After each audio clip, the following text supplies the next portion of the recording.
Hello and welcome to zoology Pathshala. आज की इस वीडियो में हम बात करेंगे फाइलोजेनेटिक्स के बारे में। इसके हम कॉन्सेप्ट के बारे में समझेंगे। फाइलोजेनेटिक ग्रेजुअलिज्म क्या होता है या फिर पंक्चुएटेड इक्विलिब्रियम क्या होता है, ये सारी चीज़ें हम इस पूरी वीडियो में कवर करेंगे। आइए देख लेते हैं कि हमारा फाइलोजेनेटिक होता क्या है, इसका कॉन्सेप्ट क्या है। Phylogenetic is the study of evolutionary relationships among organisms. It focuses on understanding how species of or groups of species are related through common ancestry and how they have diverged over time. वो क्या कह रहे हैं कि phylogenetic वो study है जिसमें हम किसके बारे में पढ़ेंगे कि जो ऑर्गेनिज्म हैं, ठीक है, उनकी इवोल्यूशनरी रिलेशनशिप्स के बारे में पढ़ेंगे कि उनमें इवोल्यूशन जो आया तो वो कैसे दो ऑर्गेनिज्म के बीच में सिमिलर था, या मान लो कैसे कॉमन एंसेस्ट्री रख रहे थे वो, या फिर मान लो उनमें जो डाइवर्जन आया है वो ओवर द टाइम कैसे आया है। इन सब के बारे में हम फाइलोजेनेटिक्स में पढ़ते हैं। These relationships are typically represented using phylogenetic trees, branching diagrams that show patterns of lineage branching from common ancestors. अब वो क्या कह रहे हैं कि ये जो relationships हैं, ठीक है, ये हमारे phylogenetic trees के द्वारा हम समझाते हैं, ये बना सकते हैं, रिप्रेजेंट कर सकते हैं। अब इसमें क्या होता है, जो हमारी ब्रांचेस होती हैं, ठीक है, वो हमारा पैटर्न शो करेंगे कि कैसे कैसे हमारा इवोल्यूशनरी पैटर्न जो है या जो लीनेज है हमारी वो बनती जाएगी ब्रांचेस के द्वारा। एक कॉमन एंसेस्टर होगा सबसे ऊपर, उसके नीचे जो है हमारे जो भी हमारे न्यू ऑर्गेनिज्म इवॉल्व हुए हैं उनसे वो हमारे शो होंगे। Phylogenetic uses data from morphology, fossil records, and increasingly from molecular sequences like DNA और protein data. वो क्या कह रहे हैं कि फाइलोजेनेटिक में हम जो डाटा यूज़ करते हैं वो कहाँ से आता है, जो हमारी ऑर्गेनिज्म की मॉर्फोलॉजी है या उनका जो फॉसल रिकॉर्ड्स है या फिर जो उसमें मॉलिक्यूलर सीक्वेंसेस हैं, जैसे उनका डीएनए हो गया या फिर जो प्रोटीन डाटा होता है, उसके बेसिस पे इन ट्रीज़ को कंस्ट्रक्ट किया जाता है। ठीक है, the more similar the genetic material or physical characteristics between two organisms, the more closely related they are considered to be. अब जितना ज़्यादा सिमिलर टाइप का हमारा जेनेटिक मटेरियल दिख रहा होगा, डीएनए जो है जितना ज़्यादा मैच हो रहा होगा उन दो ऑर्गेनिज्म में, या जितनी ज़्यादा फिजिकल करेक्टरिस्टिक्स जो हैं उन दो ऑर्गेनिज्म में मैच हो रहे होंगे, उतना ही ज़्यादा उनको क्लोजली रिलेटेड माना जाएगा। ठीक है, अब अगर हम फाइलोजेनेटिक ग्रेजुअलिज्म की बात करें तो ये क्या होता है, it is also known as gradualism. Simply हम इसको ग्रेजुअलिज्म भी बोल सकते हैं। It is a model of evolution that proposes that evolution occurs slowly and steadily over long periods of time.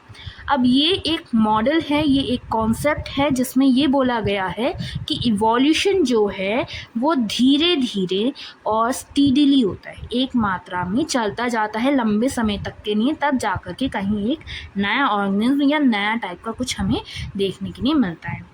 अब इस थ्योरी के according to this theory, new species arise from the accumulation of small genetic changes. जो हमारी पुरानी species हैं उसमें small genetic changes आने की वजह से हमारे जो है न्यू स्पीशीज़ जो हैं बनी। ठीक है, These changes occur gradually over millions of years. अब ये जो चेंजेस थे ये हमारे धीरे धीरे जो है मिलियंस ऑफ ईयर्स में आते गए, ऐसे करके हमारी एक साइकिल चलती गई चेंजेस की, तब जा कर के ये चेंजेस आए हैं। ठीक है, transitional forms are expected to be found in the fossil records. अब ये जो दो न्यू ऑर्गेनिज्म, मतलब मान लो एक पुराने ऑर्गेनिज्म से जो एक बिल्कुल नया ऑर्गेनिज्म बन रहा है, ठीक है, उसके बीच के जो ट्रांजिशनल चेंजेस हुए हैं वो कहीं ना कहीं हमारे फॉसिल रिकॉर्ड में मिलते हैं या देखे जाते हैं। ठीक है, पाए गए। Evolution is seen as a smooth and continuous process. अब ये जो इवोल्यूशन है इसको ऐसे देखा जाता है कि ये कंटिन्यूसली चेंजेस आ रहे हैं, ठीक है, ऐसा प्रोसेस है और स्मूथली चलने वाला प्रोसेस है। इसमें कोई भी मतलब ऐसे ऑर्गेनिज्म जो है हमारा स्मूथली जो है इवॉल्व होता रहेगा, चेंज होता रहेगा। For example, the gradual transformation of land mammals into whales through a series of intermediate forms supports the concept of phylogenetic gradualism. अब वो क्या कह रहे हैं कि जो हमारा ग्रेजुअल ट्रांसफॉर्मेशन हुआ, ठीक है, हमारे जो लैंड मैमल्स थे उससे हमारी जो वेल्स का ट्रांसफॉर्मेशन हुआ, वेल्स में जो वो चेंज हो गए, वो कैसे हुआ, एक सीरीज में हुआ, इंटरमीडिएट फॉर्म्स जो हैं हमारी जो है फॉर्म होती गई, सपोर्ट होता गया उसमें हमारा इवोल्यूशन प्रोसेस जो है, और तब जा कर के हमारे जो लैंड मैमल्स थे वो वेल्स में चेंज हो गए। तो ये क्या है, फाइलोजेनेटिक ग्रेजुअलिज्म है। अगर हम पंक्चुएटेड इक्विलिब्रियम की बात करें, the punctuated equilibrium is a contrasting evolutionary model proposed by Stephen J. Gould and Niles Eldredge in 1972. Punctuated equilibrium जो है ये एक कॉन्सेप्ट है, एक इवोल्यूशनरी मॉडल है जो कि स्टीफन जे गोल्ड ने और नाइल्स एल्ड्रिज ने 1972 में बनाया था या प्रपोज किया था। इसके द्वारा उन्होंने क्या बोला, evolution occurs in rapid burst of changes followed by long period of stability और equilibrium where species do not change much.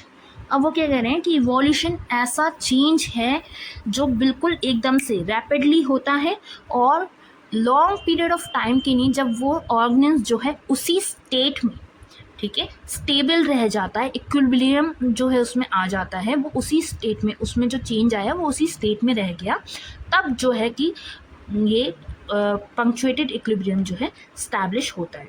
Most species remain in stasis unchanged for millions of years. अब वो क्या कह रहे हैं कि काफ़ी सारी स्पीशीज़ जो होती हैं वो बिल्कुल भी चेंज नहीं होती मिलियंस ऑफ ईयर्स तक, ऐसे कि ऐसे ही उनमें कोई भी इवोल्यूशन या कोई भी चेंज नहीं आता, वो स्टेसिस फॉर्म में, स्टेसिस स्टेट में रहती हैं। When changes do occur, they are often rapid and associated with speciation events. वो क्या कह रहे हैं कि जब चेंजेस होते हैं तो वो ज़्यादातर जो हैं जल्दी होंगे, रैपिड होंगे, एकदम से होंगे, और जो हमारी स्पेसिएशन है उसके इवेंट्स के फॉर्म में होंगे, उनसे रिलेटेड होंगे। This explains why the fossil record often shows sudden appearance of new species without intermediate forms. अब ये बातें जो इन्होंने बोली कि एकदम से चेंज आ रहा है, फिर लॉन्ग पीरियड तक के लिए वो स्टेबिलिटी रह रही है, इक्विलिब्रियम फॉर्म हो रहा है, ठीक है, और कुछ स्पीशीज़ होंगी वो मिलियंस ऑफ ईयर्स के लिए विदाउट चेंज ही जो है सर्वाइव कर जाएंगी। तो ये सारे फॉसल रिकॉर्ड्स में जब ये सारे रीजंस हमें देखने के लिए मिलते हैं तो हमें मतलब समझ में आता है कि कैसे हमारी नई स्पीशीज़ जो हैं हमें एकदम से देखने के लिए मिल जाती हैं और कोई भी उनका एंसेस्टर और उसके बीच में रिलेटेड कोई इंटरमीडिएट फॉर्म हमें क्यों नहीं देखने के लिए मिलती, ठीक है। ये था हमारा पंक्चुएटेड इक्विलिब्रियम। अब अगर हम देखें, according to this model, evolutionary changes is not always gradual and speciation might happen relatively quickly in geological terms, especially in isolated populations.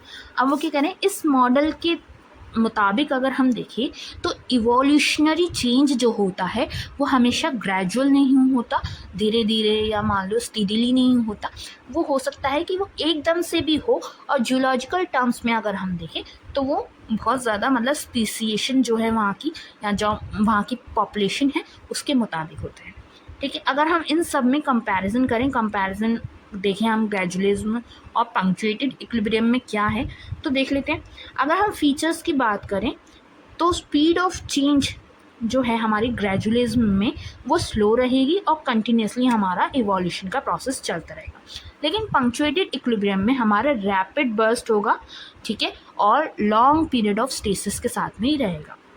जैसे मान लो कोई एक चेंज आया, फिर वो बहुत टाइम तक वो चेंज उसमें बरकरार रहा, फिर दूसरा कोई एकदम से चेंज आया, फिर वो ऐसे करके हमारा चलता रहेगा। लेकिन ग्रेजुअलिज्म में क्या है, धीरे धीरे करके चेंजेस आते रहेंगे कंटिन्यूसली, ठीक है। अगर हम फॉसिल रिकॉर्ड के बारे में देखें तो ग्रेजुअलिज्म हमारे काफ़ी सारे ट्रांजिशनल फॉर्म्स को प्रेडिक्ट करता है कि ये ट्रांजिशनल फॉर्म्स हमारी आई होंगी एंसेस्टर और न्यू स्पीशीज़ के बीच में। लेकिन पंक्चुएटेड इक्विलिब्रियम में क्या होता है, ये हमारे फॉसल रिकॉर्ड्स में जो गैप्स हैं उनको एक्सप्लेन करता है कि कैसे हमें एक नई स्पीशीज़ बिल्कुल देखने के लिए मिल गई और कोई भी इंटर ट्रांजिशनल जो फॉर्म थी वो हमें नहीं देखने के लिए मिली। अगर हम इवोल्यूशनरी पैटर्न के बारे में देखें तो ग्रेजुअलिज्म जो है कांस्टेंट होता है और स्मूथली चलता रहता है। पंक्चुएटेड इक्विलिब्रियम जो होता है वो सडन होता है और एपिसोडिक होता है, मतलब कि एकदम से आने वाला होता है या एपिसोड्स में चलने वाला होता है। अगर हम मैकेनिज्म में देखें तो ग्रेजुअलिज्म में हमारा स्मॉल म्यूटेशंस होता है, जो जेनेटिक मटेरियल है उसमें स्मॉल म्यूटेशंस आ रहे हैं, उसके द्वारा हमारी न्यू स्पीशीज़ वगैरह फॉर्म हो। लेकिन अगर हम पंक्चुएटेड इक्विलिब्रियम की बात करें तो इसमें हमारे जो इन्वायरमेंटल प्रेशर है या फिर जो आइसोलेशन हो रहा है स्पीशीज़ का, उसकी वजह से जो है रैपिड चेंजेस आ रहे हैं उस स्पीशीज़ में। ठीक है, आई होप आपको ये दोनों चीज़ें अच्छे से समझ में आ गई होंगी।